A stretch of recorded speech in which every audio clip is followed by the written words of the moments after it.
Tapi karena pasukan kurang, maka didukung oleh pemuda-pemuda. Pemuda-pemuda dari Ansor, pemuda-pemuda dari Muhammadiyah, dari Marhain juga ada. Ini kami latih. Gunanya untuk mereka adalah untuk kami gunakan nanti menangkap nanti anggota-anggota komunis yang ada di kampung-kampung. Selama saya tugas di sana hanya satu orang itu aja lah memang yang ditembak oleh RPKD. Berapa yang mati? 80.000. Jadi kira-kira 500.000 lah itu, 500 kali itu. Inilah sebetulnya laporan pertama yang terbuka secara negara gitu, dianggap benar. Karena buktikanlah sama saya, semua orang Jogja. Tunjukkan dulu, di mana mayat-mayatnya itu. Saya bersumpah saya bisa, bahwa apa yang saya katakan ini adalah benar. Jadi menurut saya ini pembohongan. Pertama-tama hari ini, baru pertama kali saya berbicara mengenai operasi G30S PKI di Jawa Tengah. Jadi sebenarnya saya merasa beberapa hari ini saya merasa terpanggil karena setelah saya membaca mengenai tulisan-tulisan, pendapat-pendapat mengenai korban-korban dari G30S PKI. Sebetulnya kalau kita berbicara mengenai korban G30S PKI, kapan terjadi? Terjadinya korban-korban ini adalah setelah Untung pada tanggal 30 September menyatakan pembentukan Dewan Revolusi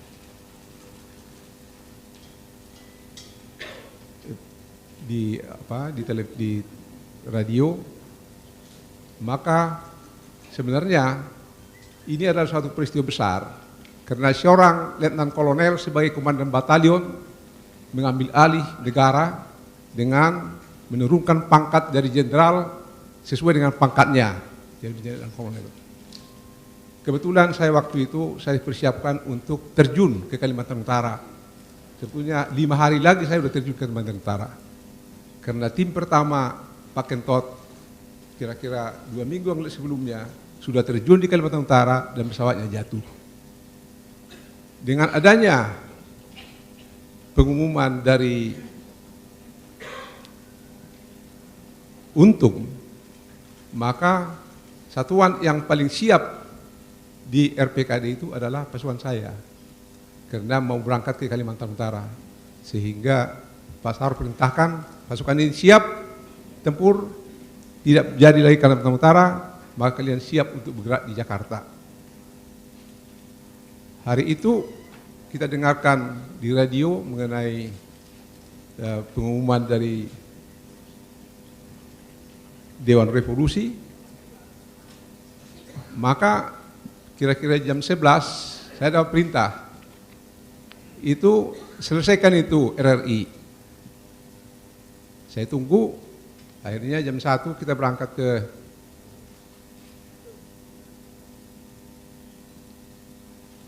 RRI, tapi kita singgah dulu di markas Kostrad.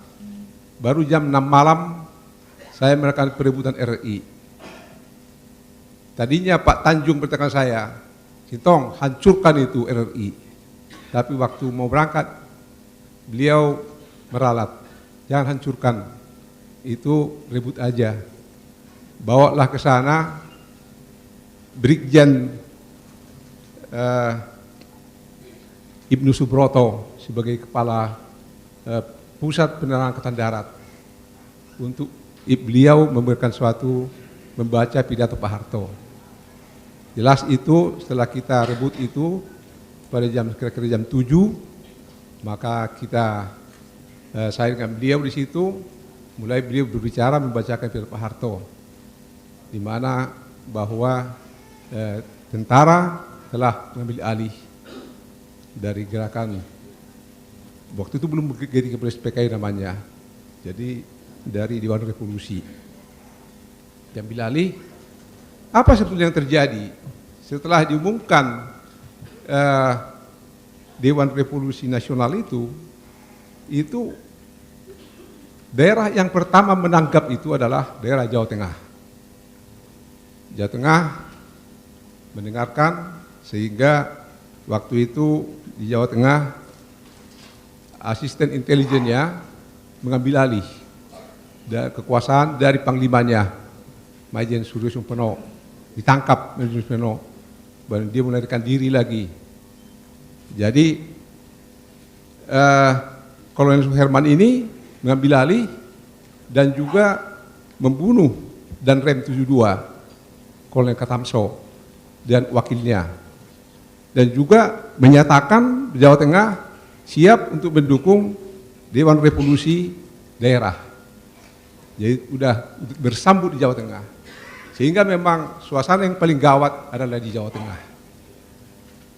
Maka karena itulah sebetulnya Jawa Tengah dinyatakan sebagai daerah sasaran untuk penumpasan G13 PKI. Maka diperintahkanlah pasukan RPKD tanggal 19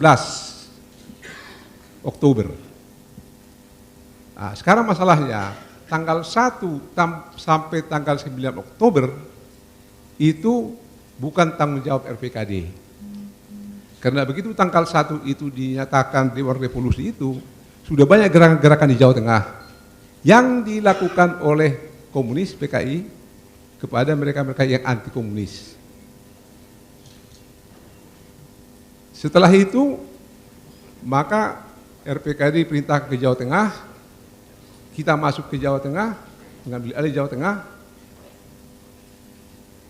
Pada saat itulah dinyatakan daerah Jawa Tengah sebagai daerah darurat militer. Jadi semua kekuasaan di Jawa Tengah adalah di bawah RPKD, bukan di bawah Panglima Kodam. Karena itulah kami mengadakan satu operasi di Jawa Tengah. Jadi operasi yang kami laksanakan di Jawa Tengah itu benar-benar juga dilaksanakan dengan bagus, dan kami melaksanakan semua operasi-operasi itu berdasarkan standar Kopassus. Begitu masuk di Jawa Tengah, saya mendapat tugas untuk menguasai kantor wali kota Solo. Waktu itu Utomo Ramlan waktu ditangkap.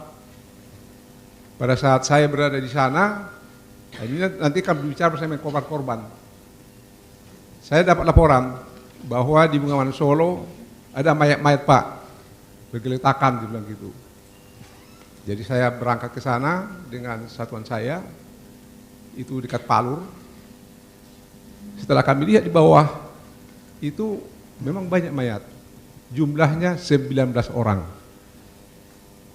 Tapi mayat-mayat ini adalah mayat-mayat dari golongan agama, bukan mayat dari Partai Komunis. Jadi sampai hari itu barulah mulai stop bahwa operasi berubah. Jadi tadinya dari PKI yang ofensif, sekarang PKI yang defensif. Nah, inilah sebetulnya yang terjadi. Setelah itu, karena pasukan RPKD itu jumlahnya sedikit, memang pasukan khusus jumlahnya sedikit, tapi tugas diberikan untuk menguasai daerah yang luas, sehingga membutuhkan satuan yang banyak. Tapi setelah diadakan penelitian bahwa daerah Jawa Tengah hanya dilaksanakan operasi oleh RPKD. Jadi tidak berikan tambahan dari luar, dari Jakarta. Bahkan semua satuan-satuan yang ada di Jawa Tengah itu sudah keluarkan dari Jawa Tengah. Karena 5 batalion Jawa Tengah itu dikeluarkan, tinggal 2. Kami bertugas di Jawa Tengah tidak dibantu oleh batalion-batalion tempur, tapi kami dibantu oleh satuan-satuan teritorial. Nah, sekarang setelah kami dibagi tugas, yang ini masalah yang lucu memang Pak ini, dibagi tugas di mana saya sebagai komandan peleton, yang anak buah saya hanya 30 orang. Jadi diperintahkan saya pelaturan tambahi 10 orang jadi 40 orang. Di mana saya mendapat tugas untuk di daerah bekas Keresidenan Pati.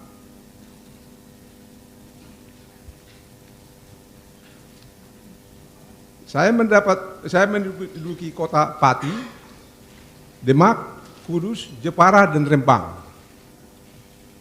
Tapi aneh Pak di situ. Sebagai seorang komandan peleton mendapat 5 daerah kodim. Saya dapat perintah untuk bertanggung jawab terhadap semua di daerah itu. Jadi komandan kodim pun tidak berhak untuk memberitahu saya. Saya berhak untuk menangkap komandan kodim. Saya berhak untuk menangkap semua yang ada di situ, yang anggota-anggota G30 yang ada di situ. Dengan cara bahwa tiap-tiap kodim itu nanti tiap-tiap kabupaten itu hanya dikasih 1.000. Tapi karena pasukan kurang, maka didukung oleh pemuda-pemuda. Pemuda-pemuda dari Ansor, pemuda-pemuda dari Muhammadiyah, dari Marhain juga ada, dan pemuda yang lain. Ini kami latih. Kami latih untuk mereka baris berbaris, bagaimana cara operasi-operasi. Di mana gunanya untuk mereka adalah untuk kami gunakan nanti menangkap nanti anggota-anggota komunis yang ada di kampung-kampung. Menangkapnya itu bukan untuk ditahan. Jadi setelah mereka dapat perintah untuk itu, dan selalu setiap gerakan itu dibantu oleh 1-2 orang RPKD di belakang. Di satu kompi mereka 40-50 orang berangkat ke suatu kampung. Kampung itu kelilingi, tangkap semua. Ditangkap, dibawa ke tempat pos komando RPKD. Baru diinterogasi, betul diinterogasi. Interogasi itu hanya tanya aja, siapa namanya, segala macam kesemalam itu. Sampai dilihat apakah ada orang di sini yang sudah pernah masuk ke Luang Buaya. Apakah siapa orang di sini yang aktif dan yang pasif. Setelah itu, karena mereka banyak sekali Pak yang tangkap itu. Sehingga itu kita sortir mereka. Disortir, di mana yang pasif langsung dikembalikan dan diberi surat bahwa mereka sudah ditangkap, dan ada kalanya dibilang 1 kali seminggu lapor. Tapi yang aktif itu, setelah kita apa sih maksudnya aktif? Sebetulnya setelah saya tanya mereka satu-satu, aktif mereka itu kalau upacara 17 Agustus, mereka ikut memimpin rakyat untuk berbaris. Aktif berbaris itu saya bilang sama bos saya, sehingga mereka ditahan 2-3 hari. Setelah itu dilepaskan. Karena diberikan surat-surat pada mereka, sehingga banyak sekali berbondong-bondong dari kampung-kampung datang ke RPKD gitu. Pak, saya Pak anggota komunis dulu, RPKI dulu sini. Tapi saya hanya itu aja, hanya rakyat di sini aja. Kita sangat jadi nggak terlalu susah lagi. Habis semua sudah. Jadi yang menjadi takut mereka kalau mereka belum melapor. Jadi nggak terlalu susah Pak. Nah, apa yang kami laksanakan di sana pada mereka, banyak orang mengatakan dibunuh, dia apa segala itu tidak benar sama sekali. Nah, sekarang pengalaman saya di situ, berapa yang mati waktu penangkapan itu? Saya rasa bisa semua orang tahu di Pati. Saya sebagai pimpinan di Pati, waktu itu kita tangkap itu ada kira-kira 200. Satu orang lari. Begitu dia lari, ditembak dia. Begitu tembak, udah mati dia. Saya tanya, kenapa ditembak? Dia lari Pak, bilang gitu. Setelah selidiki, memang dia lari, tapi dia agak kurang waras dia. Waduh, gimana sih kok bisa mati begitu? Jadi selama saya tugas di sana hanya 1 orang itu aja lah, memang yang ditembak oleh RPKD. Habis semua daerah-daerah yang dilakukan operasi tidak ada pembunuhan. supaya waktu sekarang ini tidak ada pembunuhan. Jadi timbullah suatu pertanyaan setelah kami pulang. Ada suatu keputusan bahwa yang mati itu sampai 500.000. Apa sebetulnya? Laporan dari mana? Ini laporan pertama mengenai meninggalnya dari golongan G30 PKI dan dari semua yang ada, karena biar PKI maupun dari yang anti. Itu adalah hasil daripada Bapak Presiden Soekarno membentuk komisi pencari fakta yang dipimpin oleh Mendagri Maijen Sumarno. Nah, waktu itu pada tahun Desember tahun 65, berarti waktu kami pulang dari Jawa Tengah, pas waktu pulangnya itu, artinya setelah kami operasi di sana, ditanya berapa yang mati.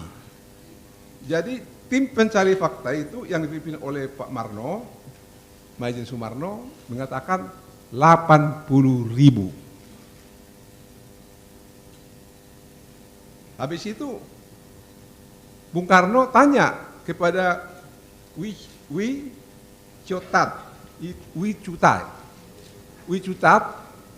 bagaimana Wicutat gitu? Enggak Pak, 5 atau 6 kali. Jadi kira-kira 500.000 lah itu, 5-6 kali itu. Inilah sebetulnya laporan pertama yang terbuka secara negara gitu, yang mengatakan sampai 500. Sehingga ini laporan yang paling apalah ini saya rasa, yang dianggap benar. Selanjutnya ada juga tulisan setelah ini diiakan oleh Harold Crouch. Dia mengatakan bahwa memang benar itu, di mana RPKD mereka menangkapi ini dari golongan komunis, mereka mengadakan interogasi benar, dan mereka yang aktif dan yang pasif. Yang aktif dieksekusi oleh dia yang melakukan itu, dan yang pasif ditahan. Yang pasif itu Pak, kalau ditahan itu ada sampai 5.000 orang, itu bagaimana kita kasih makan itu? Gak punya penjara, gak mungkin, karena komunis banyak sekali. Jadi mereka datang pulang. Hanya kita mencari yang tokoh-tokohnya aja. Jadi dengan demikian, seolah-olah mulailah tambah lagi. Jadi 1 juta, ada sampai 2 juta. Saya jadi heran saya. Ini pembohongan apa sebetulnya ini? Jadi semua bapak-bapak yang ada di sini, saya akan berikan tantangan kepada terutama mereka yang datang dari Yogyakarta. Katakanlah kalau kita benar ini yang 80.000 aja. 80.000 yang meninggal waktu gerakan G30 PKI itu. Ini 80.000 ini menurut menurut Komisi Pencari Fakta itu adalah untuk daerah Jawa, Sumatera, dan Bali. Marilah kita kupas lagi sekarang. 80.000 untuk Sumatera, Jawa, dan Bali. Sekarang kita tanya dulu, di Sumatera, berapa sih Sumatera? Berbandingannya dengan di Jawa, bandingannya di Bali. Karena Jawa Tengah ini memang yang paling tidak mungkin jumlah yang mati itu sama daerah itu. Ya baiklah kita buat, kalau itu umpamanya 70% atau 80% yang berada di Jawa Tengah. Karena Jawa Barat enggak ada, Jawa Timur pun enggak berapa, tapi di Jawa Tengah. Kalau 70% dari 80 juta itu berapa itu? Berapa? 50.000 ya? 50.000. Kita belah lagi kembali sekarang. Kalau Jawa Tengah 50 ribuan, 60 ribu lah kita buat. Di Jawa Tengah itu, di Tegal, Pekalongan, nggak ada mereka itu. Operasi itu udah di Jogja, Solo, Boyolali, daerah itu aja. Jadi berarti di daerah Jogja, Solo, Bali itu, di Jogja, Solo, Magelang itu semalaman itu, Bu. Mungkin 60% lagi. Jadi berapa itu? Kita hitung lagi kota-kota itu. Sehingga sekarang pertanyaan saya, kalau kalian bisa membuktikan kepada saya, saudara-saudara banyak di sini yang berasal dari Jogja. Itu tahun 65 ada mahasiswa ribuan mahasiswa di Jogja. Apakah masuk akal bahwa kalau ada, nggak usah 1000 aja lah mati di Jogja, itu tidak ketahuan? Sekarang buktikanlah sama saya, semua orang Jogja, tunjukkan dulu di mana mayat-mayatnya itu. Siapa orang yang mati itu? Kok sampai 100 ribu? Jadi terus terang Pak, saya tadi Pak Maruf saya bilang, saya bersumpah saya bisa bahwa apa yang saya katakan ini adalah benar. Jadi yang saya lihat dengan mata kepala saya ini adalah hanya itu aja. Yang 19 orang itu, yang satu habis itu waktu kita tembak kalau itu di Halim itu hanya 3 orang. Jadi bagaimana bisa jumlah korban sampai jutaan orang? Bagaimana bisa di Jogja di mana ribuan mahasiswa tidak merasakan bahwa banyak bergelimpangan rakyat di Jogja? Jogja dulu itu tahun 65 itu enggak sekarang. Jogja 65 itu masih sepi itu. Bagaimana apa yang terjadi? Jadi menurut saya ini pembohongan. Karena itu adalah berhubungan dengan harga diri kami dari Kopassus, dari RPKD. RPKD memang benar ke sana untuk mengadakan operasi penumpasan G30 PKI.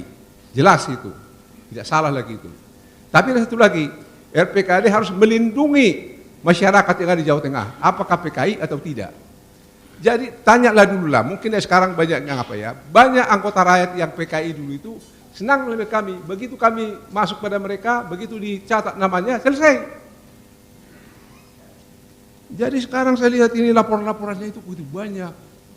Bagaimana kita membuat memecahkan suatu masalah yang masalah itu nggak bisa dipertanggungjawabkan.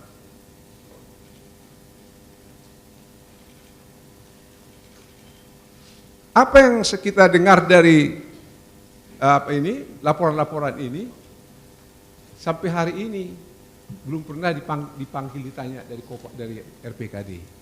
Pak Sarwedi dibawa dari situ sebagai komandannya. Kalau Pak Sarwedi juga mau menjawab, pasti saya tanya, Sintong, di daerahmu berapa yang mati? Jadi ini sebetulnya yang perlu kita kaji kembali. Saya nggak ngerti, ahli-ahli bicara dengan apa gini, tapi nggak turun ke bawah, nggak tahu berapa yang mati. Berbicara mengenai bagaimana paparan 80 orang, 3 juta ini ini mulai dari budaya segala macam itu, semua omong kosong karena tidak sesuai dengan yang itu sebenarnya. Jadi ini yang saya maksud. Jadi saya bukan ini, saya mesti tantang sekarang ini. Siapa bisa menunjukkan sama saya? Karena saya bertanggung jawab. Waktu di Solo juga saya ikut, di Jogja juga saya ikut, tapi pos saya adalah di daerah Krisinan Pati. Cobalah ditanya di daerah Pati segala macam itu. Mereka tidak mengenal Sarwedi. Mereka mengenal Sintong karena saya komandan di situ. Nah, jadi setelah kami selesaikan mengenai masalah rakyat, baru kami bertindak. Membersihkan kodim-kodim. Pak, kodim-kodim itu banyak sekali kami tangkap itu. Tangkap dikirim ke Ambarawa.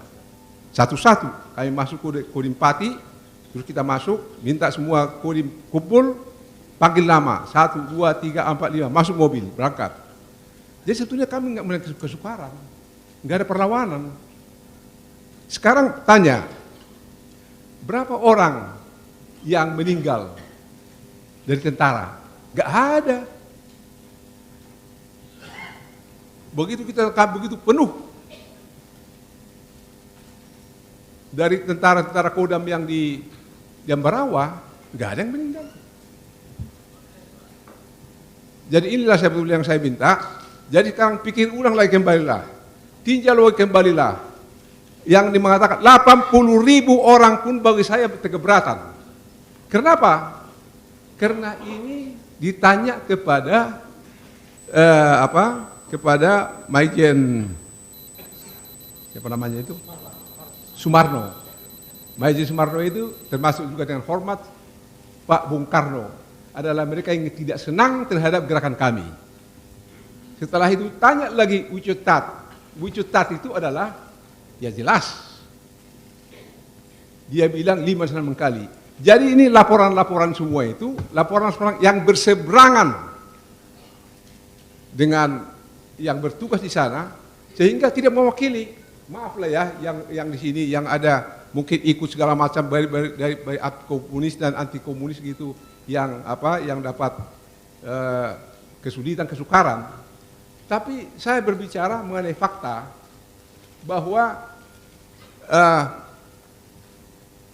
korban yang terjadi di Jawa Tengah itu atau di seluruh Indonesia kalau sampai menjadi satu, itu sebenarnya apa yang saya lihat sekarang di buku-buku itu saya rasa tidak benar. Marilah, saya rasa di sini banyak ini universitas. Sekarang kata di Universitas Gajah Mada. Jawab dulu berapa yang mati di Jogja saja. Kalau bapak-bapak tidak bisa menjawab itu, aneh. Kalau mati 5 orang ya nggak masalah. Tapi kalau mati ada 2.000, 1.000 orang di Jogja, saya rasa berhentilah bapak-bapak sebagai ahli-ahli. Masa nggak ngerti mati sampai 1.000, 2.000, 5.000 Jadi dengan ini saya tantang, cobalah tulislah siapa yang itu, berapa orang yang itu, kuburannya di mana. Kita kasih dapat yang tunjukkan yang 100 saja. Nggak usah ribu-ribuan lah. Tapi otentik lah, jangan di kuburan-kuburan yang sudah mati kena sakit. Jadi inilah Bapak Ibu-Ibu, saya agak emosional dan saya tidak membuat suatu tulisan, saya hanya cerita. Kalau saya cerita lagi mengenai operasi itu, panjang lebar masih bisa lagi dilaksanakan. Jadi demikianlah tanggapan saya, semoga ini merupakan perhatian dalam pengkajian dari simposium yang terhormat ini. Sekian, terima kasih. Terima kasih banyak Bapak Sintong.